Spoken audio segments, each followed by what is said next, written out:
వెంకటరెడ్డి గారు, ఇంటర్నేషనల్ మెజిషియన్స్ని చాలామంది చాలా ఆశ్చర్యపరుస్తూ ఉంటారు. వాళ్ళు చేసే మ్యాజిక్ ఆ స్థాయిలో ఉంటుంది.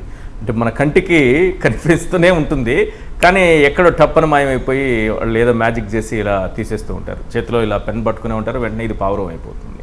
అంటే లాటరీ అందరి ముందే తీస్తున్నట్టే ఉంది. అదేంటి చంద్రబాబు నాయుడు గారికి కావాల్సిన వాళ్ళందరికీ ప్రైమ్ లొకేషన్లో వస్తుంది, పాపం సామాన్య రైతులేమో ఎక్కడెక్కడో శ్మశానాలు, వాగులు, వంకలు, చెరువుల్లో వస్తుంది. ఏంటి మ్యాజిక్ ఏంటి? ఈశ్వర్ గారు, ముందుగా మీకు అట్లానే ప్రొఫెసర్ గారికి, సాక్షి టీవీ ప్రేక్షకులందరికీ నమస్కారాలు. 2014 సంవత్సరంలో చంద్రబాబు నాయుడు గారు అధికారంలో రాగానే ఆ మాయాజాలం అప్పుడు స్టార్ట్ అయింది. ఫస్ట్ అందరికీ హైదరాబాద్లో ఆ రోజు అసెంబ్లీ సమావేశాలు జరుగుతున్నాయి, ఇంకా కరకట్టకి వెళ్ళలేదు. సో అప్పుడు అసెంబ్లీ సమావేశాల్లో మొట్టమొదటి మాయాజాలంగా అందరికీ చూపించింది విజయవాడ కేంద్రంగా రాజధాని. అవును. సో అందరూ విజయవాడ కేంద్రంగా అంటే ఎస్ ఇది మంచిదే కదా అని చెప్పి అందరూ ఒప్పుకోవడం జరిగింది. ఇమీడియట్ గా 3 నెలలకి ఆ మాయాజాలం 29 గ్రామాలకు వెళ్ళిపోయింది, విజయవాడ ఎత్తుకుపోయింది. అంటే మీకు చూపించిందేమో విజయవాడ రాజధాని. దాని తర్వాత డిసెంబర్ వచ్చేటప్పుడు సెప్టెంబర్ 4, 2014 అనుకుంటా, సో అసెంబ్లీ సమావేశాలు హైదరాబాద్లో, ఆ రోజు విజయవాడ రాజధాని. అవును. మళ్ళీ డిసెంబర్ వచ్చేటప్పటికి అదే హైదరాబాద్ లోనే ఉన్నాం, డిసెంబర్ 30, 31 ఇచ్చారు. సో 29 గ్రామాలు రాజధాని అయింది. అప్పుడు ఆ భూమాయాజాలం అప్పుడు స్టార్ట్ అయింది. అప్పుడే జగన్మోహన్ రెడ్డి గారు పసిగట్టి చెప్పాడు, ఇది పేదల రాజధాని కాదు, ఇది రియల్ ఎస్టేట్ వ్యాపారం చేయడానికి మీరు ఈరోజు చేస్తున్నారు, 3 పంటలు పండేటటువంటి భూముల్ని సర్వనాశనం చేస్తున్నారు, ప్రభుత్వ భూముల దగ్గర పెట్టమని చెప్తే అసెంబ్లీలో మీరు దానికి యాక్సెప్ట్ చేసి ఇప్పుడు ఏదైతే ల్యాండ్ పూలింగ్ అనేటటువంటి సిస్టమ్ తీసుకొని వస్తున్నారు, ఇది రైతుల ప్రయోజనాలను దెబ్బతీసేది, శివరామకృష్ణన్ కమిటీకి వ్యతిరేకంగా మీరు ఈ నిర్ణయం తీసుకున్నారని చెప్పి ఆ రోజే చెప్పడం జరిగింది. అప్పటి నుంచి మీరు చూస్తే ఆ మాయాజాలం, ముందే భూములు కొనుగోలు చేసేది టీడీపీ బినామీలే, మళ్ళీ ల్యాండ్ పూలింగ్ ఇచ్చేది అదే టీడీపీ బినామీలే, అక్కడ కాంట్రాక్టర్లు టీడీపీ బినామీలే. చూడండి, భూములు ముందే కొనుగోలు చేస్తారు. ఎక్కడ రాధాకృష్ణ, వేమూరు రాధాకృష్ణ ఆంధ్రప్రదేశ్ ఓటరా, తెలంగాణ నివాసి, ఏ రోజు ఆంధ్రప్రదేశ్ లో అతను ఓటు హక్కు లేదు, తెలంగాణలో స్టిల్ వాళ్ళ కొడుకు కూతురు అందరూ తెలంగాణ. అతను అక్కడ భూములు కొనుగోలు చేస్తాడు, అందువల్లనా అంత రాసే రాతలు అంతే కదా సార్. అక్కడ భూములు కొనుగోలు చేస్తాడు, కొనుగోలు చేసి ల్యాండ్ పూలింగ్ లో ఇస్తారు. ల్యాండ్ పూలింగ్ లో ఇచ్చిన తర్వాత రిటర్నబుల్ ఫ్లాట్లు ఏదైతే కాస్ట్లీ ఏరియాల్లో ఏదైతే ప్రైమ్ లొకేషన్ లో వస్తాయి. ఎలా వస్తాయి? కొడుకు కూతురికి ఇద్దరికి పక్కన ఎలా వస్తాయి? సో ఇది ఏ మాయాజాలం? లాటరీ. అదే మీరు అన్న బినామీలు ఎవరు? అదే బిఎస్ఆర్. మనం మన లాస్ట్ డిబేట్ లో కూడా చెప్పుకున్నాం, బలుసు శ్రీనివాసరావు, అదేవిధంగా లోకేష్ కి ఎలక్షన్ చూసినటువంటి ఎవరైతే కనకమేడల వరప్రసాద్, ఇట్లాంటి వాళ్ళందరూ కాంట్రాక్టర్లు. మరి ఎట్లా వస్తారు వీళ్ళందరూ? ఇంకో అంశం కీలకంగా చూస్తే అసైన్ ల్యాండ్లు కూడా వీళ్ళే ముందు అక్కడ రైతుల దగ్గర తీసుకుంటారు, మళ్ళీ దాని ల్యాండ్ పూలింగ్ లోకి ఇస్తారు. మామూలు భూములు కొంటారు, ల్యాండ్ పూలింగ్ ఇస్తారు. సో అసైన్ భూములు కొంటారు, అది టీడీపీ బినామీలు ల్యాండ్ పూలింగ్ ఇస్తారు. ఎవరైతే ఒరిజినల్ గా ఉన్నటువంటి వాళ్ళకి అసైన్ భూములు వాళ్ళ ప్రభుత్వానికి ఇవ్వడానికి లేదు, అక్కడ వీళ్ళ బినామీల ద్వారా తీసుకోవాలి. అక్కడ భూములు ఎందుకు కొన్నారు? రాధాకృష్ణ కొడుకు కూతురు ఇక్కడ హైదరాబాద్ లో బాగలేదు రియల్ ఎస్టేట్. అదే కదా, అమరావతి భూమంతర మాయాజాలంలో భాగంగా అక్కడే తీసుకొని ఉంటారు. ఇక్కడ వాళ్ళే టీడీపీ బినామీలే ఉంటారనడానికి పేదవాడు ఇక్కడ ఉండకూడదని చెప్పి 51,000 మంది ఇళ్ల పట్టాలు జగన్ గారు ఇస్తే దాన్ని రద్దు చేసి ఆ జోన్ మొత్తాన్ని తీసేసినటువంటి పరిస్థితి. మరి ఎలా ఇవన్నీ వస్తున్నాయి? లాటరీ పద్ధతి అంటే ఇప్పుడు అమరావతి లాటరీ అనేది కొత్తగా పెట్టాలి. మనం కేరళ లాటరీ ఇట్లాంటివన్నీ చూసాం, భాగ్యలక్ష్మి బంపర్ లాటరీ. ఇప్పుడు అమరావతి లాటరీ అనే దాంట్లో ఏంటంటే తెలుగుదేశం బినామీలకు లాటరీ తగిలిద్ది. ఏదైతే భూములు ఇచ్చినటువంటి రైతులకు లాటరీ తగలదు, వాళ్ళకి వాగుల్లో, వంకల్లో, చెరువుల్లో, డొంకల్లో, శ్మశానాల్లో భూములు, ఫ్లాట్లు కేటాయిస్తారు. అదే తెలుగుదేశం పార్టీ బినామీలకి ఎక్కడ కావాలి? మీకు సచివాలయం పక్కన కావాలా, అసెంబ్లీ పక్కన కావాలా, హైకోర్టు పక్కన కావాలా, జగన్మోహన్ రెడ్డి గారు వేసినటువంటి వెస్ట్ బైపాస్ పక్కన కావాలా?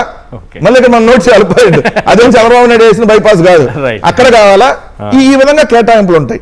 మనం దీని అన్నిటి గురించి ఈరోజు మాట్లాడుతున్నాం కదా, ఇది చిన్న విషయం కాదు సార్. ఎందుకంటే ఇప్పుడు మీరు అక్కడ చూస్తే ధనేకుల సుబ్బారావు, మీరు అనేక మంది సుబ్బారావులు ఇచ్చారు, అనేక మంది రామారావులు ఇచ్చారు, అనేక రకాల పేర్లు ఇచ్చారు.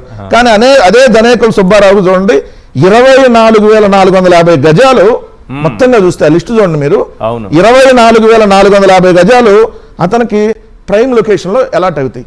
ఎలా అలాట్ అయ్యిద్ది? అతనికి ఒక్కటి కూడా శ్మశానం పక్కన రాదు, ఒక గజం కూడా దాంట్లో.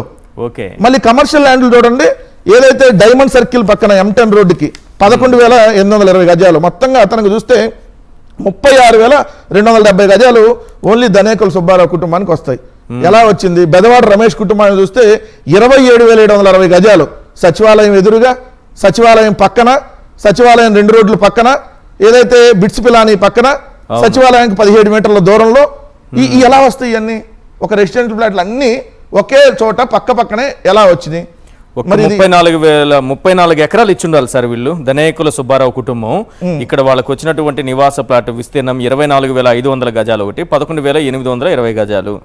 మనకి 1000 గజాలు ఒక ఎకరాకి ఇస్తున్నారు కదా, అట్లా 24 ఒక 11. అది రెసిడెన్షియల్ మీరు చెప్పేది, అవన్నీ శాశ్వత హైకోర్టు పక్కన. అవును, ఇదే మళ్ళీ అది కాకుండా వాణిజ్య ఫ్లాట్స్ ఉన్నాయి. వాణిజ్య ఫ్లాట్స్ ప్రైమ్ లొకేషన్ లోనే వస్తాయి. అవును, ఏదైతే రెసిడెన్షియల్ ఫ్లాట్లు ప్రైమ్ లొకేషన్ లో వస్తాయి. సీఎం గారి ఇంటి పక్కన, ఎందుకంటే ఆయన తెలుగుదేశం పార్టీ అధ్యక్షుడు కదా అక్కడ, అందుకని ఆయనకు వస్తాయి. తెలుగుదేశం పార్టీ మండల పార్టీ అధ్యక్షుడు కాబట్టి ఆయన అక్కడ అందరినీ మరి భూములన్నీ తెలుగుదేశం పార్టీ అధ్యక్షుల వారి ఇంటి పక్కనే, తెలుగుదేశం పార్టీ అధ్యక్షుల వారి ఇంటి వస్తే మరి భూములందరి దగ్గర నుంచి మళ్ళీ సేకరించే పని కూడా ఆయనే తీసుకొని ఉంటాడు కదా అప్పుడు. మరి ఆ న్యాయం ఆయనకు చేయాలి కదా. 2 బెదవాడ రమేష్ కుటుంబానికంటే చూడండి 27,760 గజాలు రెసిడెన్షియల్ ఫ్లాట్లు ఒకే చోట వస్తాయి. ఏదైతే 11,880 గజాలు కమర్షియల్ ఒకే దాని వస్తాయి పక్క పక్కన. ఎట్లా వస్తాయి? ఇంకొక వింత ఏందో తెలుసా? మీరు వీళ్ళందరి గురించి చెబుతున్నారు. చంద్రబాబు నాయుడు గారు కొన్న ఫ్లాట్లు పక్క పక్కన ఎక్కడి నుంచి వచ్చినాయి? ఇదే కంచర్ల శాంతికిరణ్, కంచర్ల ఓంకార్, కంచర్ల సాంబశివరావు, అందరూ కుటుంబ సభ్యులే. అందరికి పక్క పక్కనే లాటరీలో పక్కనే వచ్చినాయి. లాటరీలో వచ్చి చంద్రబాబు నాయుడు గారు లాటరీ పద్ధతిలో లాగేసుకున్నాడు. మరి ఎట్టొచ్చినాయి? కంచర్ల శాంతికిరణ్కి 11.10 ఎకరాలు ఇచ్చాడు. కంచర్ల ఓంకార్ 14.01 ఎకరాలు ఇచ్చాడు. కంచర్ల సాంబశివరావు 4.41 ఎకరాలు, మొత్తంగా 29 ఎకరాల 52 సెంట్లు వీళ్ళ ముగ్గురు మీద ఇస్తే అందరికి పక్క పక్కనే సచివాలయానికి దగ్గరగా 4 రోడ్లు దగ్గరగా ఉన్న దగ్గర ఎట్లా వచ్చింది? చంద్రబాబు నాయుడు గారు అటు వచ్చిందాన్ని ఎట్టగొన్నాడు. మరి ఇది ఏ మాయాజాలం? సో ఇది చెప్పాలి కదా. దీని పక్కన మళ్ళీ వేరే వాళ్ళకి వస్తే మళ్ళీ వాళ్ళంతా ఈ చంద్రబాబు నాయుడు గారు ఇంటి దగ్గర ఉంటారు కాబట్టి దాన్ని గ్రీన్ జోన్ లోకి వేద్దాం, ఇవన్నీ ఎలా మార్చారు? సో ఈ అమరావతి అనేది ఏదైతే కొంతమంది తెలుగుదేశం పార్టీకి సంబంధించినటువంటి బినామీలకి అడ్డాగా మారిందనేది క్లియర్గా మరోసారి స్పష్టమైంది. ఈరోజు కమ్మ సామాజిక వర్గంలో కూడా అందరికీ ఫ్లాట్లు రావట్లా. వాళ్ళకి కూడా శ్మశానాల దగ్గర పేద కమ్మవారికి, మధ్యతరగతి కమ్మవారికి అయితే వాళ్ళకి వాగుల్లో, డొంకల్లో. మరి రామారావు ఎవరు సామాజిక వర్గం పట్ల కూడా ప్రేమ లేదా చంద్రబాబు? సొంత సామాజిక వర్గం కాదు సార్, సొంత సామాజిక వర్గంలో కూడా చంద్రబాబు నాయుడు గారి బినామీలుగా ఉన్న వాళ్ళకి మాత్రమే ఇది రాజధాని. మీరు అన్నట్టుగా ఈరోజు రామారావు అనే రైతు అవును ఎలా చనిపోయాడు? ఏ సామాజిక వర్గం? కరెక్ట్. మరి ఇదే కమ్మ సామాజిక వర్గానికి సంబంధించి కూడా అనేక మంది పేద మధ్యతరగతి వాళ్ళకి శ్మశానాల్లో, వాగుల్లో, వంకల్లో ఇస్తున్నారు.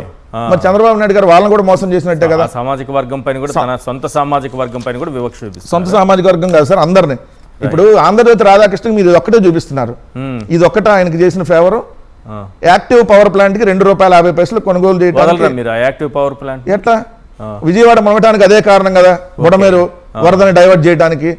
విజయవాడను సర్వనాశనం చేసింది అదే కదా.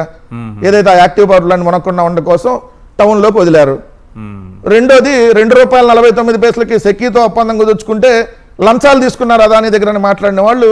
మరి ₹2.50 కొనుగోలు చేస్తే అది ఇంకొద్దిగా ఎక్కువ లంచం తీసుకున్నట్టుగా.